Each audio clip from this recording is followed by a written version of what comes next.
Hi, welcome. Welcome to another co-working session. We are going to focus on immune support today.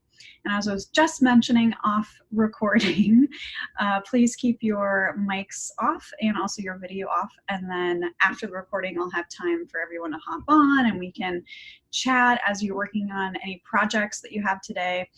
The reason why I'm creating this space is to create a positive and accountable environment for everybody, as a lot of us are working remotely, maybe for the first time or for an unusual amount of time. And this space really provides that opportunity for us all to feel like we're still a part of a community and have that accountability while we are working remotely. And I'm getting some notifications. Let me just turn this off really quick. Okay. Awesome. So as I mentioned, today's topic is immune support, especially during this time when we are all kind of compromised with our immune system, and maybe you aren't familiar with different immune support practices that you can actually do at home and on your own without having to go to extreme lengths to have them work for you. So I'd love to share a few of those keys today. Specifically, I'm going to share 3 tips. And then if you have questions, please drop them in the chat as well. I'd love to make these interactive so that way you can feel like this is more of a conversation rather than a lecture. So the first thing I want to talk about when it comes to immune support is stress. You probably already know this, but I think it's worth mentioning again, in that stress is really the thing that makes your immune system vulnerable, extra vulnerable. And since, for obvious reasons, at this point in time, a lot of us are under a lot of anxiety and stress. So what that does on a physiological level is that your body, once it's in that fight or flight state or even a freeze state, your nervous system goes into overdrive and shuts down a lot of the essential processes in your body so that it can focus on sending all of your energy to fighting off whatever's stressing you out. So if you take the example of like the lion or the predator back in the day chasing down the human on the hunt, what your body does is shut down digestion, shut down your reproductive system and other systems so that you can send all of that adrenaline, send all of that cortisol and the energy into your legs so that you can run away. The other part that happens, and we talked about this in the first couple of videos, is that you start to shut down your executive functioning skills as well. So what that means really is that you start thinking less clearly, you start having these anxious thought loops, and it becomes harder and harder to be productive and also feel like your normal, happy self. So it creates this spiral, unfortunately. So when it comes to your immune system is impacted by stress as well. And because you're channeling all of your energy into dealing with the perceived lion or the perceived problem that you're facing, you're unable to give your body the rest it needs and the focus that it needs in order to have a strong immune system. So that's why I want to recommend 3 practices that are super simple, from anything that you can buy to just something that you can make, so that you can start to support your immune system a little bit more during this time when there are all of these stress factors going on. So the first tip is to drink up. And this literally means drinking water as well as taking a variety of supplements if you feel comfortable and if it's fine with your doctor and you are generally a healthy person, and specifically bolstering your immune system through your gut.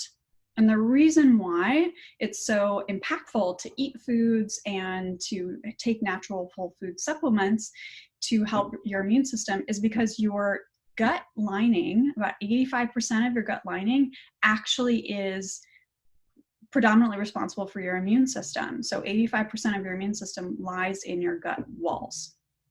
That means that when you nourish your body through your digestive system, you're also helping your immune system. So for drink up, the first tip, definitely drinking water helps because you're hydrating and also encouraging your body to detoxify. So if you're dehydrated, You're probably low energy, you're not able to think properly, and also your body is compromised. So make sure to drink enough water, and especially when we're maybe walking a little bit less than we normally do if we're working remotely. I really like to have a giant water bottle at my desk and remind myself to drink an entire water bottle the first half of the day and another one the second half of the day. And the reason for this is that the current recommendations are to drink about half of your body weight in ounces of water per day. So that's a lot of water. A lot of us kind of remember the 8 cups a day adage that was kind of going around back in the day, but now people are really recommending that you drink half of your body weight in ounces of water a day.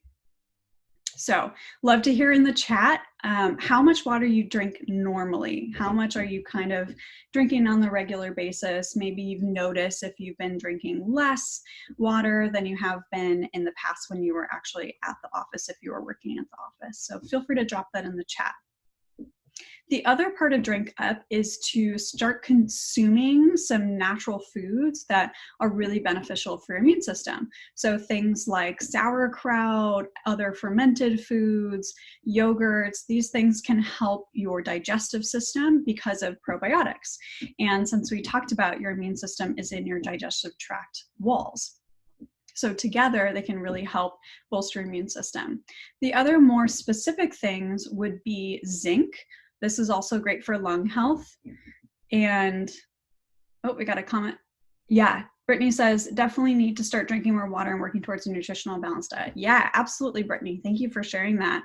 Yeah, having a balanced diet is key, making sure that you're getting fermented foods as well as much fresh produce that you can as well. So leafy greens, crunchy greens, and also having a balanced combination of protein, carbohydrates, and fat. So going back to the supplements that you could potentially consider taking would be zinc. Now, the tendency I've noticed at pharmacies is to pack a ton of milligrams of zinc into one capsule, but taking a lot of zinc at a time, if you've ever done this before, can really upset your stomach. So I actually only take 25 milligrams max, and I'll cut a pill in half oftentimes and take it with a full meal.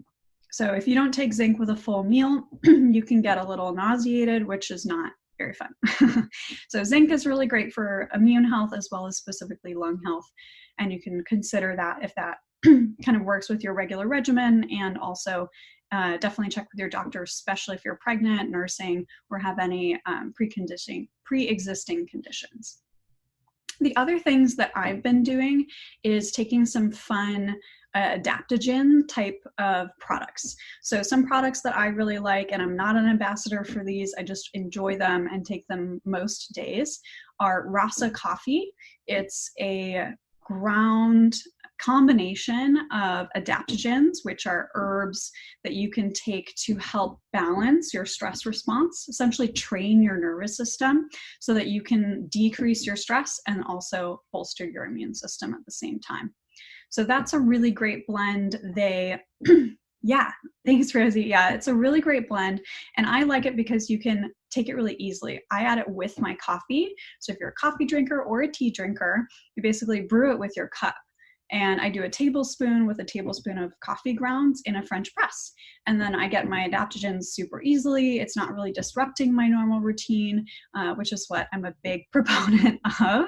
If you've heard me talk before, I'm all about that bite-sized self-care so that you can make it sustainable and you don't feel like there's all of this friction preventing you from taking on and trying these healthy habits. There's some other brands as well, like Four Sigmatic, that does powdered packets of adaptogens that you can mix into different yummy drinks. And then also, if you want to go full-blown Chinese medicine, there's also a blend called Tianqi, and they have some really, really powerful adaptogens from some safe sources. Let's see, we got another comment here. Brittany says, any tips for anemia? I go back and forth between being and not being. However, when I'm anemic, I feel terrible. Yeah, anemia is definitely not fun. I have been anemic in the past when I was a child. I'm not an expert in anemia. I mainly the tips that I have come across personally is around taking iron supplements, although you have to be really careful about the quality of iron sources and also the types of iron that you're consuming. It's often easier for your body and safer for your body to digest actual food sources that contain lots of iron. So you could go into Google and type in like what food sources have lots of iron. You can think about things like chicken livers maybe aren't amazing to digest if you're not used to that type of cuisine, but organ meats are really great iron sources. Also things like sardines, they have tons of calcium as well. So yeah, definitely check it out, do some research on your own, since I don't have all of those answers handy. Cool, happy to help. So moving on from drink up, that's kind of the main principle, is drink lots of water, help your lymphatic system, which we'll talk about in a moment, as well as consider taking some whole food supplements to help your body, especially since we're in a time of stress at this point. And also because there's so many companies out there now that are really making these products digestible and pretty tasty. So the second tip is to move your body. Probably, again, self-explanatory, but the reason why it's so important to move your body is because of your lymphatic system. So your lymphatic system helps drain out and kind of move through any lymph. So this is a specific fluid that your body has to help you detoxify your system. So if you have a virus, it can stick around essentially in your lymph, is kind of a good metaphor to think about. And if you move your body, you can help actually release some of that. Because unlike your respiratory system, your lymphatic system doesn't have a natural method to detoxify itself besides movement. So with your respiratory system, you're inhaling and exhaling naturally, but with your lymphatic system, you need to move your body around in order to get that lymph out and help your body process those toxins. So some really great exercises for your lymphatic system specifically would be yoga. I have a yoga video that I just posted on my brand new YouTube channel. So check it out. You can search for Mind, Body, Dharma. And then also things like bouncing or rebounding, dancing. So if you want to do a virtual dance party with your family or friends to kind of get moving, or maybe just yourself in your apartment or house, that's a really great way to get your body moving. Also things like high intensity interval training, getting some cardio, which will also increase your lung capacity, which is really important in this time for fighting coronavirus. And then also breath work is a great way to help your body release tension and have your system move through in the detoxification process. So if you're curious about like, what is breath work, what does that mean? I'm actually hosting a workshop this coming Sunday, and it's donation based. And so if you're on my email list, I'll be sending out an email with information about that. And if you're not on my email list already, just mention me in the chat and I will share the information for you to join. Also, if you're watching the replay, there'll be a button for you to join at the end of the video. Okay, so moving your body, getting your lymphatic system to drain so that you can get rid of all of those toxins is the second tip. The last tip, again, might be a little self-explanatory, but again, very, very important to mention, which is sleep. Allowing your body that time to recover, allowing yourself that time to rest is really important, because this is your body's chance, and especially your brain's chance, to reset in your sleep. And oftentimes when we are stressed out or anxious, then it can be more challenging to fall asleep and stay asleep. So one of the things that I really love to do is create a pre-sleep ritual or routine. And this doesn't have to be super long. You can even do it in just 25 minutes, but something that helps soothe you, helps get you ready for sleep so that you can fall asleep when you actually hit the pillow rather than, or soon after, rather than laying in bed wide awake for a couple hours.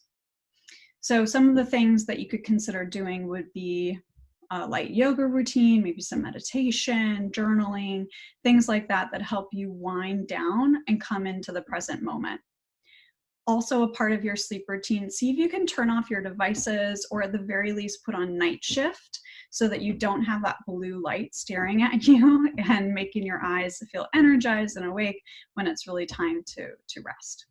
So if you're curious about how do you actually create this pre-sleep ritual, or how do you even create a self-care routine, that's specifically what I do in my coaching programs with clients, both private coaching and group coaching. And I'd be more than happy to chat with you and hear what you're going through, hear your specific challenges, and then share some tips, as well as share the options with you if you're wanting to potentially work together.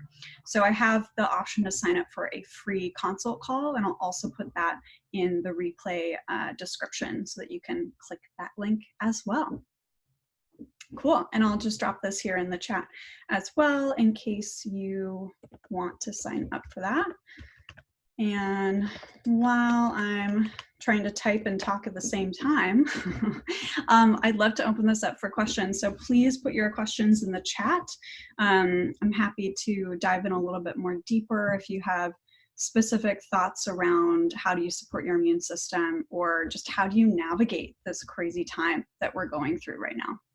So go ahead and drop those in the chat, and then soon after I will end the recording so that we can all do some co-working time, and feel free to come onto your camera and your phone if you want to chat.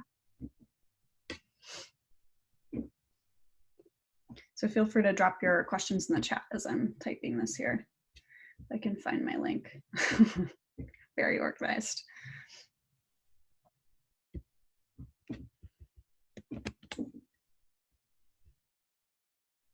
Yeah, my pleasure, Angie. Looks like I just copied the co-working session link. Here's the call link. And then if you don't have my free guide already, here is the list to the guide, and join the email list. Stephanie says, can you share your zinc brand of choice? Good question. To be honest, I'm trying to remember. So Pure Encapsulations, I think it is. Let me look it up. They have really high quality supplements, and they were recommended to me by both my dermatologist. Apparently zinc also helps with clearing your skin, as well as my naturopath. So yeah, zinc, Pure Encapsulations, and you can actually find the right dosage, which is great, and order it online. So I just dropped the link in the chat for you. Hopefully that works. Awesome. Yeah, so that I'll type it out too. Pure Encapsulations. And generally, it has been recommended to me to take 30 milligrams, but definitely check, do your own research. I'm not a doctor, but I have been taking 25 because I have a brand that's 50, and I've been just cutting it in half, but 30 is, I think, the actual dosage that's recommended. Yeah, absolutely. Cool. Well, if there aren't other specific immune support questions, I'm going to end the recording, and then we can all hop into co-working time. Woo-hoo. If you're watching the replay, thanks for tuning in. I hope that you stay healthy, stay well, and sending lots of light and love your way.